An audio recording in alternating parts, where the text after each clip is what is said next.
Ask Jesus now. పరిశుద్ధులు ప్రియులైన దేవుని పిల్లలందరికీ యేసుక్రీస్తు నామములో శుభవందనాలు తెలియజేసుకుంటా ఉన్నాను. ఇల్రోయివై నన్ను చేరగా నీ దర్శనమే నా బలమాయెను. ఇల్రోయివై నన్ను చూడగా నీ స్వరమే నన్ను ధైర్యపరిచెను. నీ ముఖ కాంతియే నా ధైర్యము, నీ ముఖ కాంతియే నా బలము, నీ ముఖ కాంతియే నా ధైర్యము, నీ ముఖ కాంతియే నా బలము, నీ ముఖ కాంతియే నా ధైర్యము, నీ ముఖ కాంతియే నా బలము. దేవుని యొక్క ముఖ కాంతిని వర్ణించి అది పొగిడి అంతటి మహిమకు దానిని గురించి చెప్పడం, దానిని ఆస్వాదించడం అంత గొప్పవాళ్ళం కాదు. కానీ దేవుని ముఖకాంతి గురించి చెప్పదగినటువంటి కొన్ని అంశాలు నాకు బైబిల్లో కనపడితే అవి చదువుతా ఉన్నప్పుడు దేవుని ముఖకాంతి ఏంటో కూడా నాకు ఆ క్రమములో దానికి ఒక రూపాన్ని ఇచ్చింది. అసలు దేవుని ముఖకాంతి ఏంటి అది మొట్టమొదటిసారి బైబిల్లో కీర్తనల గ్రంథంలోనే వస్తుంది. ఆ కీర్తనల గ్రంథంలో 31వ అధ్యాయంలో 16వ వచనంలో నీ సేవకుని మీద నీ ముఖకాంతిని ప్రకాశింపచేయము, నీ కృపచేత నన్ను రక్షించుము. అక్కడ రెండు విషయాలు మాట్లాడుతూ ఉన్నారు. దావీదు మహారాజు గారు ఏమంటున్నారంటే నీ సేవకుని మీద నీ ముఖకాంతిని ప్రకాశింపచేయి అన్నారు. అంతవరకు ఓకే. నీ కృపచేత నన్ను రక్షించు అంటే ఏంటి? ముఖకాంతిని ప్రకాశింప చేయమంటున్నారు, నీ కృపచేత నన్ను రక్షించమంటున్నారు. ఇక్కడ 3 అంశాలు ఉన్నాయి. 1 ముఖకాంతి, 2 దేవుని కృప, 2 మనిషికి రక్షణ, 3 మనిషికి రక్షణ. ముఖకాంతికి, కృపకు, రక్షణకు ఎలాగా కుదురుతుంది అనేది మనకి అక్కడ అర్థం కాదు. కానీ పోను పోను కీర్తనలో 44లో 3వ వచనంలో నీ ముఖకాంతియే మాకు విజయము కలుగజేసింది అని అంటారు.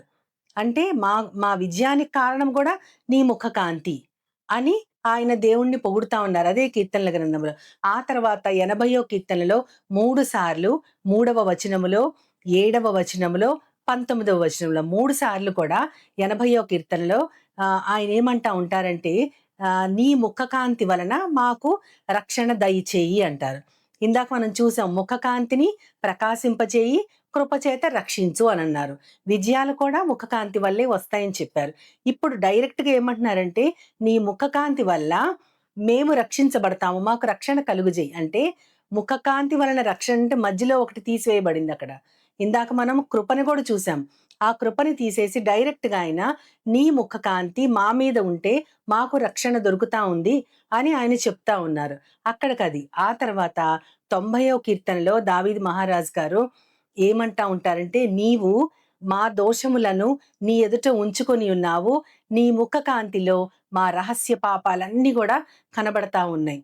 మనం మామూలుగా అంటే ముఖకాంతి అనేది దేవుని యొక్క అది ఒక గొప్ప లైట్ అని మాత్రమే కాదు, దేవుని మహిమ.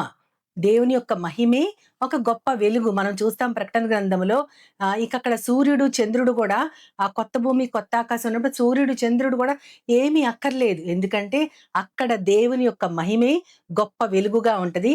గొర్రెపిల్ల అక్కడ ఒక దీపములాగా, దేవుడు ఒక గొప్ప ఆయన యొక్క మహిమ గొప్ప వెలుగుగా ఉంటది. అంటే ఇక్కడ దేవుని మహిమ ఒక వెలుగు అని అర్థం. అదే ఆయన ముఖకాంతికి అర్థం. దేవుని యొక్క మహిమ ఒక గొప్ప వెలుగును కలుగు చేస్తది. ఆ వెలుగు మన మీద పడగానే మనలో దాగి ఉన్న పాపాలన్నీ బయటకు వచ్చేస్తాయంట. ఇది నాకు కొంచెం విచిత్రంగా అనిపించింది. ఎందుకంటే అది విచిత్రంగా ఎందుకు అనిపించిందంటే కేవలము ఆయన మన ఎదుట ప్రకాశించగానే మనం ఎందుకని మన పాపాలన్నీ ఎందుకు బయటకు వస్తాయంటే అవి ఆటోమేటిక్గా రావు. ఆయన యొక్క ఆ యొక్క పరిశుద్ధత, ఆ యొక్క పవిత్రత, ఆయన యొక్క గొప్పతనం వీటిని బట్టి మనం కుంచుకుపోతాం. ఎందుకంటే మనం అందరం కూడా పాపులమి, మనం అందరం కూడా అపరిశుద్ధులమి, అనీతిమంతులమి. కానీ ఆయన గొప్ప నీతిమంతుడు. ఆయన మహిమ ఒక వెలుగులాగా ఎప్పుడైతే ప్రకాశిస్తుందో అప్పుడు మనంతట మనమే మనం పాపాలని ఒప్పుకుంటాము. అదే దానికి అర్థం అన్నమాట. అందుకనే నీవు మా దోషాలను నీ ఎదుట ఉంచుకొని ఉన్నావు. మా రహస్య పాపాలు నీ ముఖకాంతిలో అవి బయటకొస్తాయి. అయి కనబడతాయని చెప్తున్నారు. దీనిని బట్టి నేను ఆలోచిస్తే ఇదంతా పాత నిబంధన గ్రంథంలో. కొత్త నిబంధనలో ఎక్కడా కూడా ముఖకాంతి అనేది వాడలేదు. ఎందుకు అని కాసేపు ఆలోచించినప్పుడు ఈ ముఖకాంతి దేవుని యొక్క మహిమగా చెప్పుకుంటున్నాం. దేవుని యొక్క మహిమ లేదా దేవుని యొక్క వెలుగు. నీ వాక్యము వెల్లడి అగుటచే వెలుగు కలిగెను అని మనం చూస్తాం. పత్రిక వాక్య భాగంలో. దేవుని యొక్క వాక్యము ఎప్పుడైతే వెల్లడి అయిందో అప్పుడే వెలుగు గూడా కలిగింది. దేవుని యొక్క వాక్యం ఎవరు? యేసుక్రీస్తు వారు. ఆ వెలుగేంటి? ఆయన గూడా యేసుక్రీస్తు వారే. ఎందుకంటే తండ్రి అయిన దేవుడు వెలుగు కలుగును గాక అని తన నోటితో పలికినప్పుడు వెలుగొచ్చింది. నోట్లోంచి వచ్చిన మాట వల్ల వెలుగొచ్చిందంటే, ఆ మాట యేసుక్రీస్తు ఆయన వెలుగు కలుగును గాక అనే మాట బయటికి రాగానే ఆ వెలుగు కలిగింది. అంటే వాక్యము వెల్లడి అయింది. వెలుగు గూడా కలిగింది. ఆ వెలుగే ముఖకాంతి.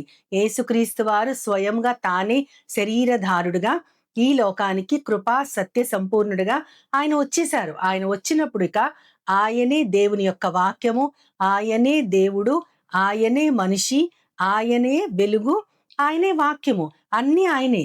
కృపా సత్య సంపూర్ణుడై మన మధ్య నివసించిన ఆ యేసుక్రీస్తు వారుండగా దేవుని ముఖకాంతి కోసం ఇంకా మనం ఎక్కడ వెతుకుతాము? అందుకని ఫిలిప్పుతో ఆయన అంటారు కదా! మీరు నన్ను చూసి ఇంతకాలం ఉన్నారు కదా! నన్ను చూసిన వారు మీరు తండ్రి అయిన దేవుడిని కూడా చూసినట్లే కదా అని అంటారాయన.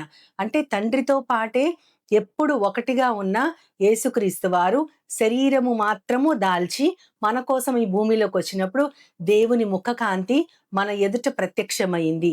దేవుని మహిమ మన కోసం ఈ లోకానికి దిగి వచ్చింది. ఆ గొప్ప వెలుగును చూసి మనమెవ్వరము గూడా బ్రతికి ఉండలేము. కాబట్టి ఆయన సాధారణమైన మనిషి రూపంలో మన కోసం వచ్చారు. మనము జకర్యా గారి గురించి చూస్తే క్షమించండి. పొట్టి జక్కయ్యని చూస్తే గనక అతనిని యేసుక్రీస్తు వారు "చెట్టు దిగిరా నేను నీ ఇంటికొస్తాను" అంటారు.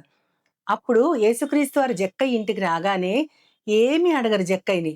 తనంతట తానే జక్కయ్య తాను చేసినవి ఒప్పుకుంటూ ప్రభువా నేను నా ఆస్తిలో సగం బీదలకి రాస్తాను, ఇచ్చేస్తాను. నేను ఎవరి దగ్గరైతే అన్యాయంగా తీసుకున్నానో వాళ్ళకి నాలుగింతలుగా నేను ఇచ్చేస్తానంటారు. అంటే రూ. 40 గనక ఆయన అన్యాయంగా తీసుకుంటే 44 రూ. 160 ఇచ్చేస్తానంటారు. అంటే అన్యాయంగా తీసుకున్న దానికి 4 రెట్లు చెల్లిస్తాను. అంతే కాకుండా ఆస్తిలో సగం నేను బీదలకి ఇస్తానంటారు. అంటే ఎంత ఆస్తి ఉంది ఆయనకి? ఆయన 4 రెట్లు ఇచ్చేయంగా, సగం ఆస్తి ఇచ్చేయంగా గూడా ఆయన చక్కగా బ్రతకగలడు. యేసుక్రీస్తు వారు ఏమీ అడగలేదు. నువ్వు పాపం చేశావా? నువ్వు పన్నులు ఎక్కువగా వసూలు చేశావా? అన్యాయంగా ఎవరినైనా హింసించావా? ఏమీ అడగకపోయినా తనంతట తానే ఎట్లా ఒప్పుకోగలిగాడు అంటే, అదే ఆయన ముఖకాంతి యొక్క గొప్పతనము. అదే మా దోషాలను నీ ఎదుట నువ్వు ఉంచుకున్నావు. నీ ముఖకాంతి వెలుగులో మా రహస్య పాపాలు కనబడుతున్నాయంటే అదే దానర్థము. యేసుక్రీస్తు వారు రాగానే ఆయన గొప్ప పవిత్రతలో, ఆయన గొప్ప పరిశుద్ధతలో, ఆయన గొప్ప సాత్వికతలో జక్కయ్య తనంతట తానే తన రహస్య పాపాలన్నీ ఒప్పుకున్నాడు. దానికి తగిన ప్రాయశ్చిత్తం చేసుకుంటానని చెప్పాడు. అంతే కాకుండా ఇతను కూడా అబ్రహాము కుమారుడే. నేడు రక్షణ వచ్చింది అని యేసుక్రీస్తు వారు చెప్పారు. కాబట్టి మనము కూడా దేవుని యొక్క ముఖకాంతి కోసము దేవుడు నాకు కనపడితే బావుండు. చాలా మంది భక్తులు చెప్తారు. ఒక గొప్ప వెలుగొచ్చి నాకు కనపడింది. గొప్ప స్వరము నాకు వినపడింది. ఇవన్నీ అందరికీ సాధ్యం కాదు. కానీ ఆయన ముఖకాంతి యేసుక్రీస్తు వారి మాటలలో ఇక్కడ పొందుపరచబడి ఉన్నాయి. ఆ మాటలు వెల్లడి అవ్వటంతోనే వెలుగు కూడా కలుగుతది. నిజంగా దేవుని వాక్యములో మనం మనసు పెట్టి ధ్యానిస్తే ఆ యొక్క ముఖకాంతి మన మీద ప్రసరిస్తది. ఇప్పుడు మనం చేయాల్సిన పనేంటంటే, ఆ ముఖకాంతిని మనం పొందగలిగితే అనేక మందిని ఆ కాంతి బాటలో వారిని నడిపించగలగాలి. ఇదే మనకి కీర్తనల గ్రంథంలో కూడా ఉంటది. నీ ముఖకాంతిలో వారు నడవగలుగుచున్నారు అని ఉంటది. అది 89వ కీర్తనలో ఉంటది.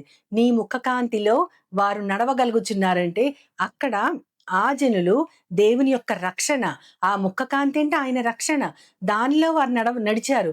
ఇప్పుడు జనాలు ఎట్లా నడుస్తారంటే చాలా మంది బైబిల్ అనేది ఉన్నదనేదే చాలా మందికి తెలీదు.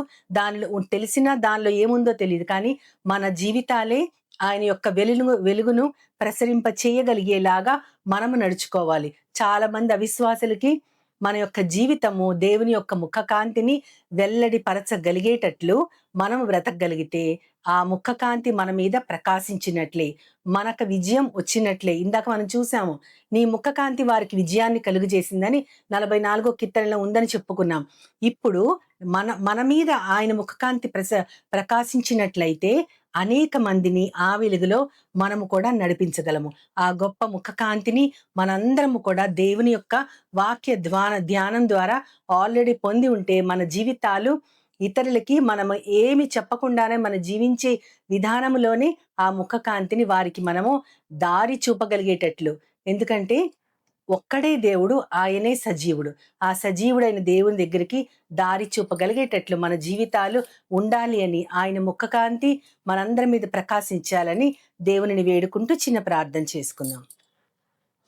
ప్రేమ నమ్మకం గల నా ప్రియ పరలోకపు తండ్రి, నీ ముఖకాంతి నీ సేవకుని మీద ప్రకాశింపచేసి నీ కృపచేత రక్షించమని వేడుకున్న దావీదు చిట్ట చివరికి మా దోషాలను నీ ఎదుట ఉంచుకున్నావు, మా రహస్య పాపాలన్నీ ఆ వెలుగులో కనబడుతున్నాయని చెప్పారు ప్రభా.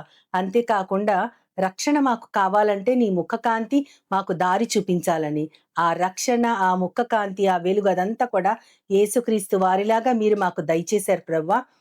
ఆయన యొక్క వాక్యము ప్రభా, క్రీస్తు వారి యొక్క వాక్యము మా హృదయాలలో, మా జీవితాల మీద ప్రకాశించింది కాబట్టి ఇతరులు ఆ వెలుగులో నడుచుకొనగలిగేటట్లు, వారందరూ కూడా సజీవుడైన దేవునిని పొంది ఒక గొప్ప విజయాన్ని అనుభవించగలిగేటట్లు, మా జీవితాల సార్థకత చేకూరగలిగేటట్లు మేము నడుచుకోవడానికి నీ ప్రియ కుమారుడు, నా ప్రియ ప్రభు యేసుక్రీస్తు వారి ద్వారా కోరి ప్రార్థిస్తున్నాను పరమ తండ్రి. ఆమేన్, ఆమేన్, ఆమేన్. వందనాలు. As Jesus now, He's always near.